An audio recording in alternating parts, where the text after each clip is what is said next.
Baru-baru ini ada kabar bahagia nih dari salah satu artis Indonesia yaitu Deva Mahendra dan Mikha Tambayong. Mereka akhirnya memutuskan menikah beberapa hari yang lalu. Tapi publik kan tahu nih kalau mereka tuh beda agama ya. Apakah salah satu dari mereka ada yang pindah agamanya? Banyak yang bilang sih kalau mereka tuh tetap pada keyakinan mereka masing-masing. Apapun keputusan mereka itu pasti yang terbaik lah ya, dan ya itu hak mereka juga. Sebenarnya yang kita tahu nih bukan cuma Deva Mahendra sama Mikha Tambayong nih yang nikah beda agama. Banyak artis-artis ibu kota lainnya yang begitu, dan pastinya rakyat biasa pun banyak juga yang nikah beda agama. Hukum di Indonesia sendiri gimana sih perihal nikah beda agama ini? Soalnya kan Indonesia terbilang negara yang memiliki budaya dan agama yang macam-macam ya, dan kita itu termasuk orang yang religius gitu, yang berpegang teguh pada keyakinan. Simak ulasan selengkapnya bersama aku Mela hanya di Propatra.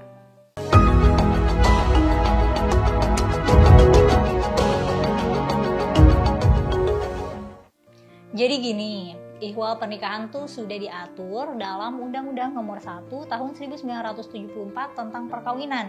Menurut pasal 1 tersebut, perkawinan ialah ikatan lahir batin antara seorang pria dengan seorang wanita sebagai suami istri dengan tujuan membentuk keluarga yang bahagia dan kekal berdasarkan ketuhanan yang Maha Esa. Lalu, mengacu pada pasal 2, perkawinan dinyatakan sah jika dilakukan menurut hukum agama. Berikut bunyi selengkapnya. Perkawinan adalah sah apabila dilakukan menurut hukum masing-masing agamanya dan kepercayaannya. Tiap-tiap perkawinan dicatat menurut peraturan perundang-undangan yang berlaku. Selanjutnya, pasal 8 UU yang sama mengatur tentang perkawinan yang dilarang. Salah satunya berkaitan dengan larangan agama. Perkawinan dilarang antara dua orang mempunyai hubungan yang oleh agamanya atau peraturan lain yang berlaku dilarang kawin. Demikian bunyi pasal 8 huruf F UU Perkawinan. UU Perkawinan tidak mengatur khusus soal perkawinan beda agama. Hanya saja merujuk pasal 2 UU Perkawinan kerap kali ditafsirkan bahwa hukum kawin beda agama merujuk pada hukum agama. Dan di Indonesia pernikahan beda agama tuh bukan terjadi sekali dua kali aja ya. Mahkamah Agung melalui putusan nomor 1400K/PDT/1986 pernah mengabulkan perkawinan beda agama oleh dua pihak yang mengajukan kasasi. Dalam pertimbangannya, Majelis Hakim MA menyatakan bahwa UU Perkawinan tidak memuat ketentuan apapun yang melarang perkawinan beda agama. Hal itu menurut Majelis Hakim sejalan dengan bunyi pasal 27 UUD 1945 soal kedudukan setiap warga negara yang sama di depan hukum. Selain itu, pasal 29 ayat 2 juga mengamanatkan bahwa negara menjamin kemerdekaan tiap penduduk untuk memeluk dan beribadah menurut agama masing-masing. Putusan ini lantas kerap menjadi rujukan pasangan beda agama dalam mengajukan izin pernikahan beda agama. Namun, terdapat pengecualian dalam Fatwa nomor 231/PAN/HK.05/1/2019 ini. Bunyinya adalah perkawinan beda agama tidak diakui oleh negara dan tidak dapat dicatatkan. Akan tetapi jika perkawinan tersebut dilaksanakan berdasarkan agama salah satu pasangan dan pasangan yang lain menundukkan diri kepada agama pasangannya, maka perkawinan tersebut dapat dicatatkan. Misalnya, jika perkawinan dilaksanakan berdasarkan agama Kristen, maka dicatatkan di kantor Dinas Kependudukan dan Pencatatan Sipil. Begitu pula jika perkawinan dilaksanakan berdasarkan agama Islam, maka perkawinan pasangan tersebut dicatatkan di kantor urusan agama atau KUA. Demikian bunyi fatwa tersebut.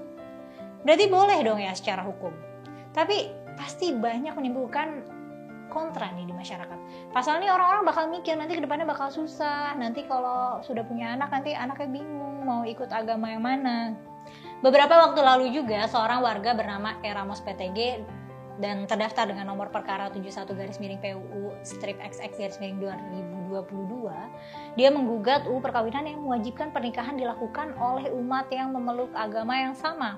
Ramos merupakan umat Katolik asal Papua. Dia mengajukan uji materi UU Perkawinan setelah gagal menikahi perempuan beragama Islam. Pernikahan Ramos dengan kasihnya terhalang lantaran pasal 2 ayat 1 UU Perkawinan menyebutkan bahwa perkawinan dikatakan sah bila dilakukan menurut hukum masing-masing agamanya dan kepercayaannya itu. Menurut Ramos, ketentuan tersebut membuatnya kehilangan kemerdekaannya dalam memeluk agama dan kepercayaan yang dijamin oleh pasal 29 ayat 2 Undang-Undang Dasar 1945. Karena ia mesti berpindah agama bila mau menikahi kekasihnya yang beda agama.